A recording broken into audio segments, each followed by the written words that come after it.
most, at least in my mind, most of our impending hires would probably be remote and probably be overseas.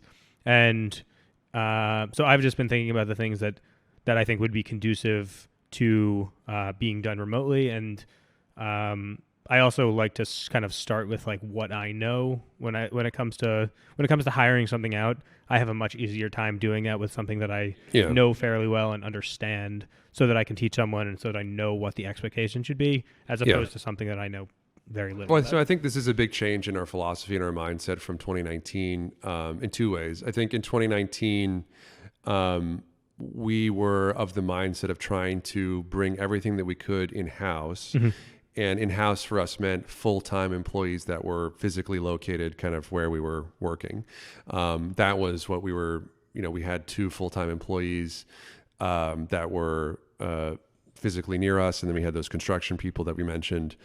Now in 2022, I think our thought process is, if we can find a contractor to do it that we don't have to bring on full-time, I'd probably prefer that in almost every circumstance. And B, if we do need a full-time employee, is there a way that we can find someone to do it remotely or virtually? Primarily the advantage of that being that we're able to take advantage of other places where we can pay people a nice wage for that location, but compared to what we'd pay in where we are is a lot less. And the Philippines is one example. We were not using any VAs, virtual assistants in 2019. I don't think at all. I don't even think it was on our radar. But in 2022, we're using 2 right now. We're probably going to bring on a 3rd soon in the social media role that Ryan alluded to. Maybe even a 4th to help us out with that. I'm sorry, we're using 3.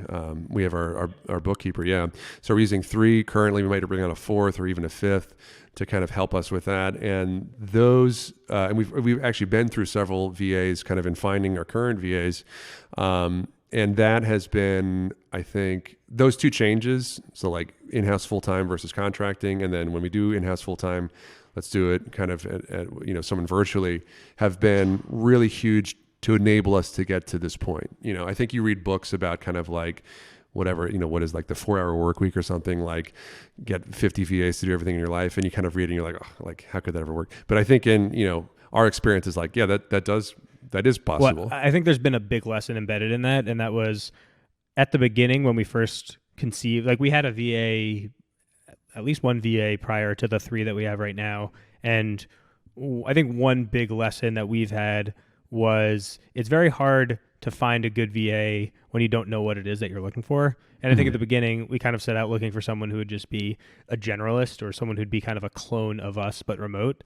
And not to say that that type of person doesn't exist, but A, it's very hard to find that type of person. And B, even if you do find that person, it's very hard to train that person and put them in a position to succeed when there's not a clearly defined expectation for them.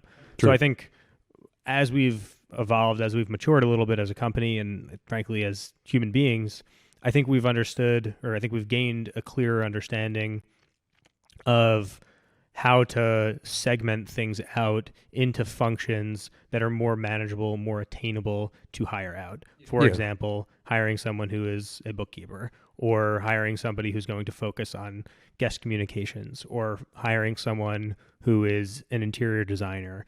And maybe in the future, that's hiring someone who understands social media, someone who understands marketing, maybe someone who understands how to do acquisitions. And I think also worth bearing in mind that these are all different people. Right. It's not, I think some people come into this thinking that they're going to find someone who can run the books for them, design every house that they construct, and then also underwrite every deal with an elaborate financial model. Yeah.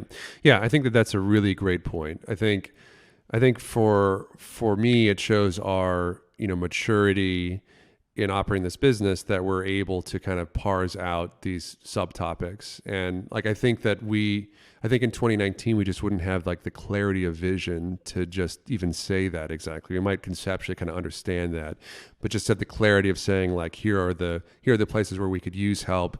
Here's what that help looks like, whatever. Like, I think we were talking about a social media, or we were talking about more of an operations person recently, Ryan, you and I, as a potential hire. And I like the way that we had approached it, because it was sort of like, we weren't just thinking like, oh, we just got to find someone, like we'll just, whatever, we just got to find someone. We were kind of being thoughtfully like, well, what really would be their role? Like what exactly is their scope of responsibilities? Is that a reasonable scope of responsibilities for some one person?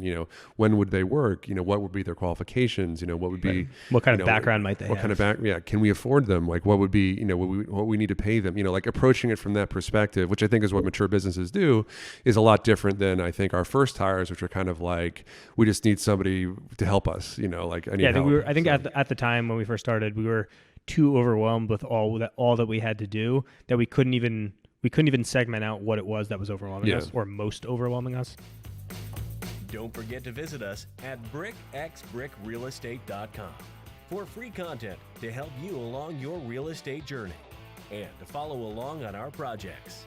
Subscribe and rate us on your favorite podcast app and engage with us online via Facebook, Instagram, LinkedIn, and brickxbrickrealestate.com.